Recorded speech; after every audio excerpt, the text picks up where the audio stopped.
scene a more natural look can be achieved from lighting through the use of exterior sources. But how do you achieve that natural sunlit look without making your scene feel too lit or artificial?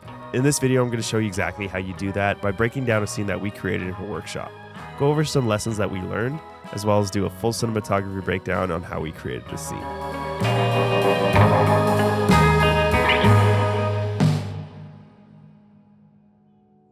To give you some context about this project, it wasn't for anything specific.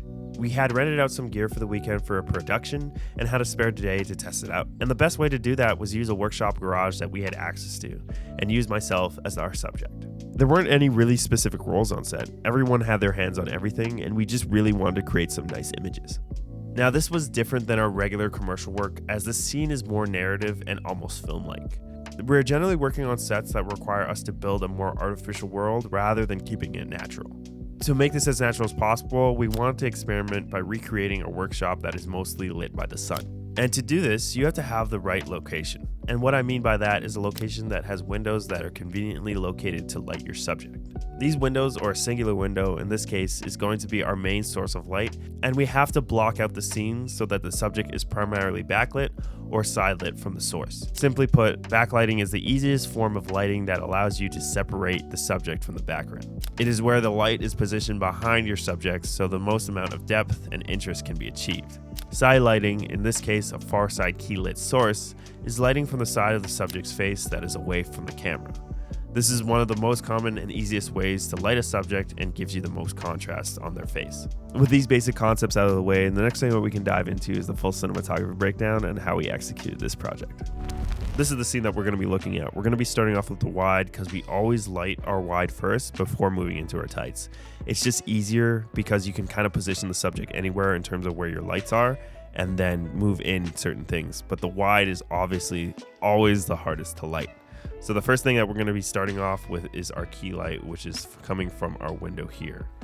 So this was, I believe, the Nanlux Dyno big panel light, and we only have this at maybe like 20 to 40%, so you don't necessarily need all that power. But if I were to draw this window out further, we actually put a scrim going across that entire window and then had our light on the outside shooting through that. We weren't concerned of what you're going to see through the window. That's why we put the entire scrim there. And we knew that we wanted to shoot into that window for some of the shots as well. So that's why we had this whole diffusion material over that window. And this is commonly seen in a lot of movies as well. If you look at the windows, they're always blown out necessarily, and there's no detail or anything distracting. And it's just easier because you can work on the scene the whole time. So that establishes our key light, and this is lighting me, the subject in this case, and is giving me a nice contrast on my shadow side as well.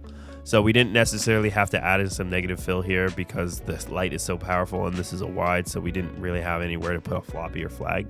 But the next thing I wanted to talk about is where we added some, like, again, I like to call it salt and pepper, checkerboard, just visual interest to images. We like to add or pop in small lights anywhere we can just to spice it up a bit. So the first thing that I'm going to talk about is just adding a small light in here, and that light shoots back down into here. And that was just a little nan light tube light. They're like half lights, and we have that at very low percentage shooting into there. And then in the back room, we actually just have another nan light tube light, and that is just stood up in a corner, probably shooting up into the ceiling. And that is just giving us a nice orange that you see back here, which kind of shows that the workshop is not entirely lit by daylight, but we have some things there. And then on the left of our image here, you can see on that workbench, there's actually a Titan tube set to daylight. We like to mix the color contrast here.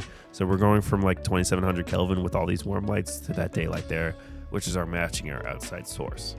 And then here, this is actually a practical light we like to use. It was just a floodlight that we have on this workbench. So this is a separate light source, but as soon as we turned it on, it was way too hot. So we cut like 3 layers of diffusion paper just to put over these lights. And we thought it was adding nice detail to the chain and the desk, the workshop, the surfaces and everything, and even reflecting back into here. and then just adding general levels to the image because we knew that we could tone this down later in the post-coloring process.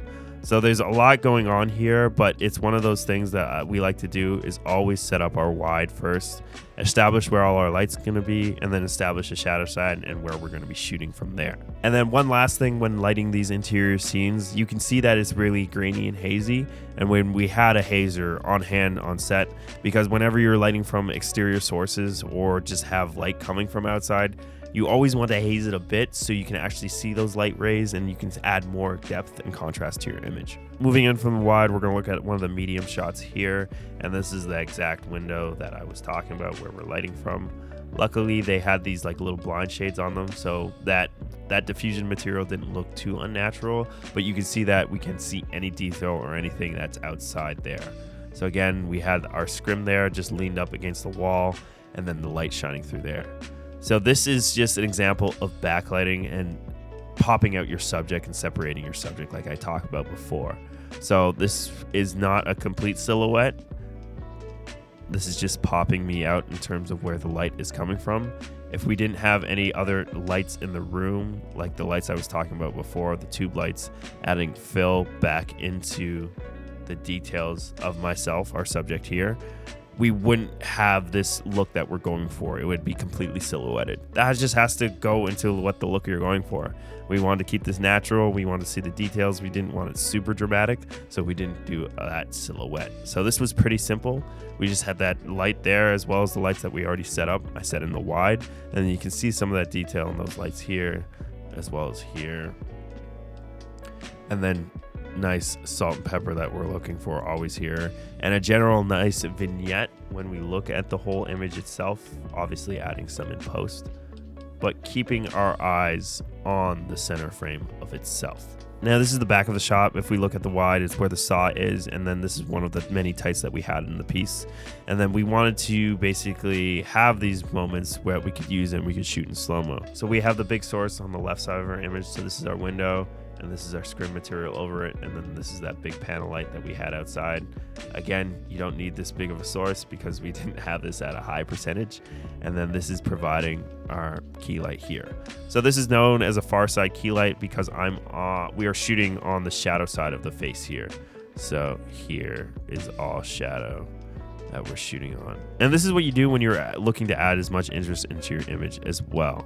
So we can see that harsh daylight coming in, and then just highlighting those aspects of my skin, my glasses, and then the mask itself. So it's just adding a nice edge light to everything, and that's what generally daylight does. But we wanted to wrap this light a little bit more and highlight the other side of my face as well in terms of bringing up shadow detail, so we're not completely in this really dramatic scene. And we do this all the time with tube lights or another light bounce source. So we have somebody standing here with a tube, and there's a wall directly in front of me, in this case our subject, and the light is bounced back at the wall, and that wall bounces that light and wraps it a little bit more.